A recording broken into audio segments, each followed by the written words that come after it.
Fire Punch. Essa é uma obra escrita e ilustrada pelo Tatsuki Fujimoto, e apesar de eu gostar muito da escrita do Fujimoto, eu tenho um leve problema com o seu sadomasoquismo desenfreado com seus protagonistas.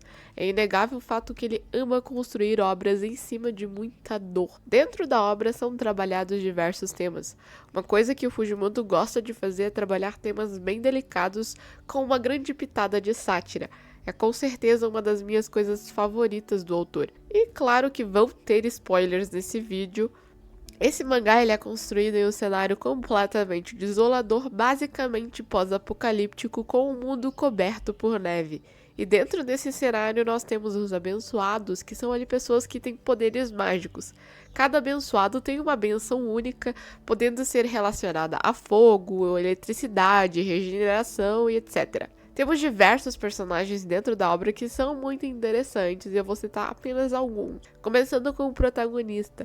Ele é um menino que tem poderes de regeneração que vive em uma vila com a sua irmã Luna. E no meio desse cenário devastador, eles não têm muitos recursos alimentícios.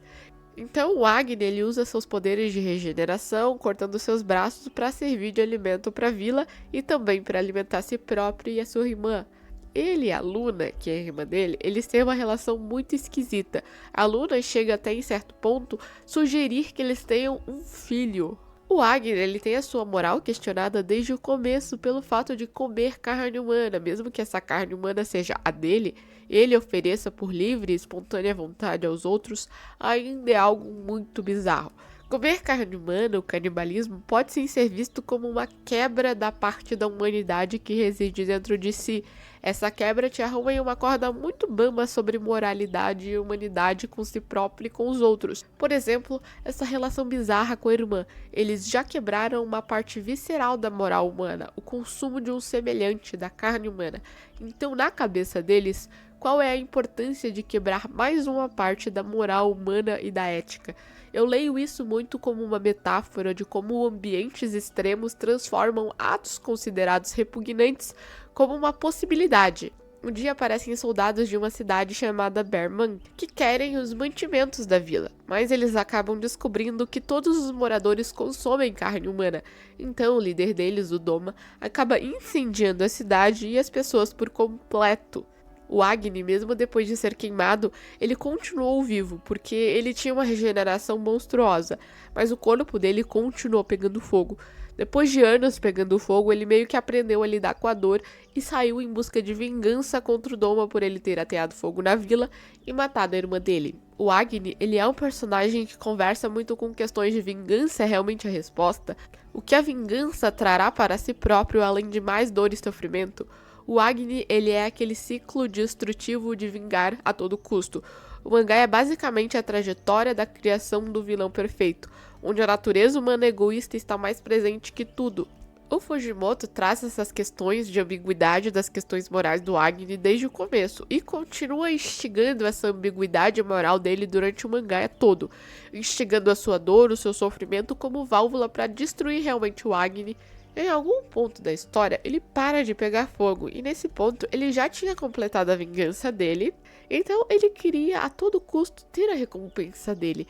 E qual é a recompensa do Agni dentro desse cenário? Ter a irmã dele de volta. E tem uma personagem dentro da obra que é igual à irmã dele, a Yuda ou Juda. Essa personagem, ela perde a memória e ele se aproveita disso para dizer que ela é a Luna, a irmã dele. Essa parte é absolutamente assustadora pra mim. Daqui em diante ele se consolida como o monstro dessa obra realmente. Ele já havia abandonado toda a humanidade dele, mas eu acho que esse foi o ponto que ele abandonou a si mesmo. Ele se tornou tão obsessivo em possuir a irmã dele de volta e construir esse cenário, essa vida imaginária, em ter essa fuga da realidade, que ele não se importou em destruir a integridade e a identidade de uma pessoa a seu favor, para construir a pessoa que ele queria e ter essa vida de consolação. A Yuda, ela é uma personagem muito complexa, ela parece bastante cansada da existência durante o mangá, e depois que a sua cidade, a cidade de Berman, foi destruída, ela meio que desistiu de viver. Ela até mesmo chegou a pedir para o Agni assassiná-la. Essa é uma personagem de extrema importância na obra, já que ela pode se tornar o núcleo de uma árvore que pode aquecer o planeta um pouco mais. A Yuda, ou Juda, é uma personagem chave na conclusão dessa obra e ela é super complexa. Mas, resumindo, ela se desprende de toda a sua personalidade e existência para salvar o mundo e o Agni. Foi ela quem reiniciou as memórias do Agni. O Agni, ele se tornou tão monstruoso que para ele ter uma vida feliz, ele precisou esquecer de tudo que aconteceu. Precisou esquecer que um dia ele foi o Agni. Ele literalmente precisou nascer de novo para conseguir sair desse ciclo de dor e sofrimento. Então, basicamente, o que eu tiro do protagonista é: se você adentra no ciclo de ódio e rancor, é um caminho sem volta. Outro personagem muito importante para o desenvolvimento do protagonista é a Togata, mas não só para o protagonista, mas para todo o desenvolvimento da trama em si. Ela é muito complexa como personagem, extremamente ambígua, ao mesmo tempo que ela é altruísta, ela é egoísta. É muito complexo explicar de forma muito didática o que a personagem é. Ela carrega um tom muito sarcástico e moralmente complexo dentro da história. Ela vê o mundo de forma muito abstrata, usando a arte como meio para entendê-lo. Essa é uma personagem fundamental para a criação do Agni como vilão em si. Ela é uma personagem fascinada por filme e cinema, e ela quer fazer o próprio filme. Então, quando ela encontra o Homem em Chamas, o Agni, que busca vingança, ela define ele como seu protagonista perfeito. Mas na realidade eu acho que ela encontrou ali o seu vilão perfeito. E a partir desse ponto eles começam a estar juntos. Ela meio que se torna uma mentora, uma irmã mais velha para ele. A Togata é uma pessoa que viveu muito, então ela sabe muito sobre muitas coisas e tem muitas histórias. Ela fala com muito amor sobre filmes e coisas desse gênero, mas a Togata, ela é muito subjetiva. Eu vejo ela como muito manipuladora dentro da história. Existe uma dinâmica de poder clara dela sobre o Agni, mas ao mesmo tempo foi ela quem salvou ele. A Togata, ela questiona muitas coisas, muito por ser uma metáfora do próprio autor dentro da história, então ela é muito observadora sobre a história, sobre a narrativa, o heroísmo, a existência e etc. A sua fixação por filme e cinema parece uma ferramenta de autoproteção criada no meio do fim do mundo, onde ela guarda a parte real de si mesma dentro disso, usufruindo da arte como um meio de fuga, dando à sua existência um sentido, o ato de criar, mesmo que para isso ela precise usar as pessoas. Ela ainda revela ser uma pessoa trans, e isso dá para ela ainda mais profundidade sobre a busca de si mesma, sobre como ela se sente deslocada no meio desse mundo, e por conta da sua bênção de regeneração, ela não pode fazer uma resignação de gênero, então ela meio que teve que se contentar em existir com um corpo feminino, mas isso não faz ela feliz, faz com que ela se perca ainda mais dentro de si mesma. A morte dela é muito interessante, é quando ela entende a dor que o protagonista sentia, não olhando para ele como um protagonista heróico ou como um vilão absurdo, mas como algo repleto de dor. É uma morte bem bonita e bem poética, mas em seu final ela ainda consegue ser completamente ambígua, trazendo muita sátira para esse momento final, dizendo para o protagonista viver. Dizer para alguém viver naquelas condições do Agni é quase como jogar uma maldição nele. Ela é uma personagem complexa, e todos os personagens desse mangá têm muitas camadas para explorar. Todos são moralmente ambíguos.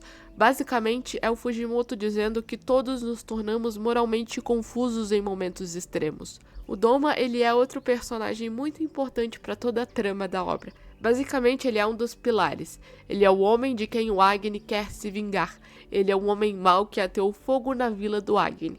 Eu vejo esse mangá muito como uma obra que não tem um lado correto. Todo mundo tá em um limbo moral ali. Ninguém está completamente certo e nem completamente errado.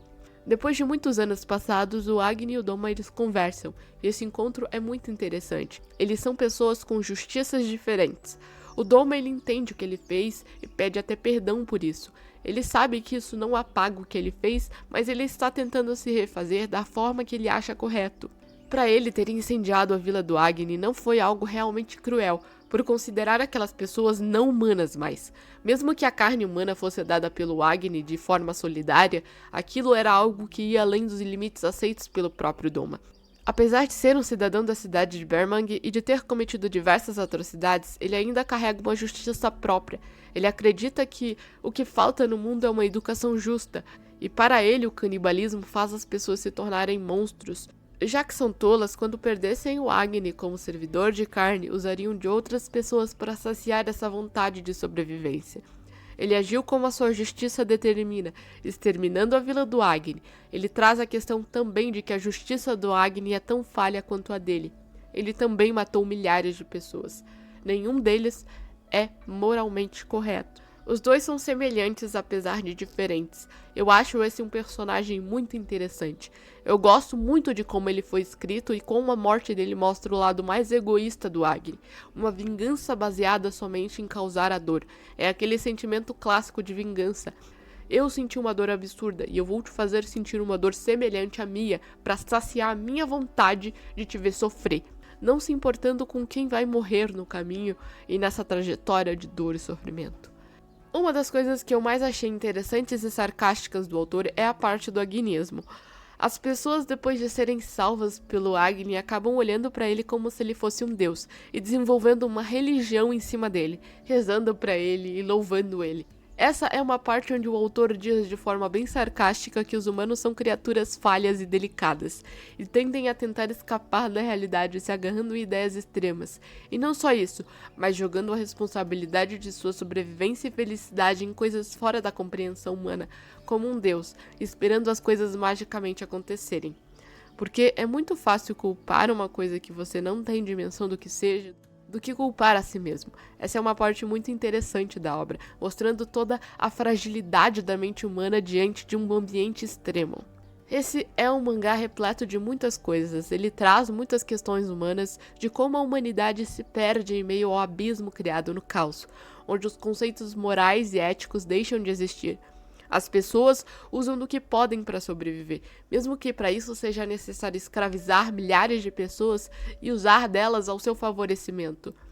Onde muitas pessoas perdem o seu valor e são vistas apenas como combustível, para que os outros possam usufruir de uma vida minimamente confortável. No meio da sobrevivência extrema, os mais aptos serão a lei, eles que irão ditar o que é correto ou não. O mundo devastado, um ambiente extremo, é complexo e repleto de lacunas. Muitas coisas que são vistas como imorais ou eticamente erradas irão se perder no meio disso. Quando as coisas se tornam extremas, a verdadeira natureza humana é revelada nua e crua, a natureza de sobrevivência. Eu te pergunto, nós nascemos maus ou nos tornamos maus? O Agni, ele foi vítima da natureza humana ou do mundo em que ele viveu, das coisas que ele viu, da dor que ele teve que passar. Ele claramente não é o herói nem o vilão. As coisas não são tão simples quanto nós pensamos em um mundo repleto de caos absoluto. Coisas como leis ali não existem. Nada ali é plenamente mal ou plenamente bom. Tudo é muito cinzento dentro desse cenário. Todos os personagens dentro dessa obra são uma dualidade entre vilões e heróis. Nenhum deles é preto no branco. São exatamente o reflexo de humanos dentro de um mundo extremo. Todos vão se agarrar em suas próprias visões de mundo e tentar defendê-las até a morte. Vencerá não o mais forte, mas o mais apto à mudança. Seja essa uma mudança de moralidade e ética, como a Vila do Agni, que adotou o canibalismo como forma de sobrevivência, ou a cidade de Berman, que foi construída em cima de pessoas vistas como combustível. Você não define o que é pior ou menor dentro desse cenário. Os dois são atos terríveis, mas são atos que foram necessários dentro da obra. Foi literalmente os humanos se adaptando nesse mundo hostil, se desprendendo da moralidade e da ética para sobreviverem. E é isso. Essa é uma obra incrível que instiga você e te faz olhar para os personagens não apenas como bons e maus, e sim como humanos cinzentos e repletos de camadas, e dá uma pincelada de como nós humanos agiríamos de formas distintas no meio de catástrofes. Nós nunca estivemos em um ambiente extremo dessa maneira para entender a mente de uma pessoa que está dentro desse ambiente. Me desculpem se minha voz pareceu mais capenga que o normal nesse vídeo, é que eu tô meio gripada, então é normal. Me digam o que vocês acham dessa obra, porque eu realmente amo essa obra demais. E é isso. Tchau.